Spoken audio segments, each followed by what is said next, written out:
Hello friends, അന്നൊരു video ഇട്ട് പോയതല്ലേ ഞാൻ. എനിക്ക് ഓർമ്മയൊക്കെ ഉണ്ട്, പക്ഷേ തിരക്കായി പോയി. എന്തപ്പോൾ ചെയ്യണേ, ഭയങ്കര ബിസി ആയിട്ടോ. ആദ്യം ഞാൻ നിങ്ങൾക്കൊരു ഡാൻസ് കാണിച്ചു തരാം. അതെങ്ങനെയുണ്ട് നിങ്ങൾ പറയും.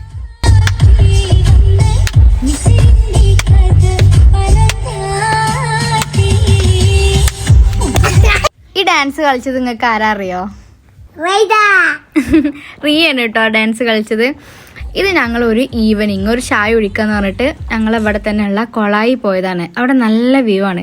ഈവനിങ് ആയ ആൾക്കാരെ കൊണ്ട് ഭയങ്കര തിരക്കേകാരം. അതെ, ജ്യൂസ് ഉണ്ടാവും, ചായക്കടി ഉണ്ടാവും, പിന്നെ നല്ല സൺസെറ്റും ഉണ്ടാവും. അതന്നെ റിയ പറഞ്ഞ പോലെ ആരും കൂട്ടാതെ ഞങ്ങൾ ഒറ്റക്ക് പോയതാണ്. കൊളായിലുള്ള ജ്യൂസ് ബോക്സ് കണ്ടിട്ട് ഞങ്ങൾ പോയത്. അവിടെ നല്ല അടിപൊളി ജ്യൂസും നഗറ്റ്സൊക്കെ ഉണ്ടാവും. ഞങ്ങൾ ജ്യൂസാണ് പറഞ്ഞത്. ഷിതു ഒരു എന്തോ ജ്യൂസ് പറഞ്ഞ്, ഇപ്പി എന്തോ ജ്യൂസ് പറഞ്ഞ്, ഞാൻ പിന്നെ ചിക്കുമാണ് പറഞ്ഞത്. റിയക്ക് ജ്യൂസ് വന്നില്ല. അതതിൽ കോമഡി. വെയിറ്റ് ചെയ്ത് പാവം കുട്ടി കുറേ നേരം ഇരുന്ന്. എന്നിട്ട് അവൾക്ക് അവസാനം വന്ന ജ്യൂസ് മധുരമില്ലാത്തൊരു പൈനാപ്പിൾ ജ്യൂസാണ്. അവസാനം അത് മാറ്റി കൊടുത്ത്. അപ്പൊ എല്ലാരും വീഡിയോ സബ്സ്ക്രൈബ് ചെയ്യണേ.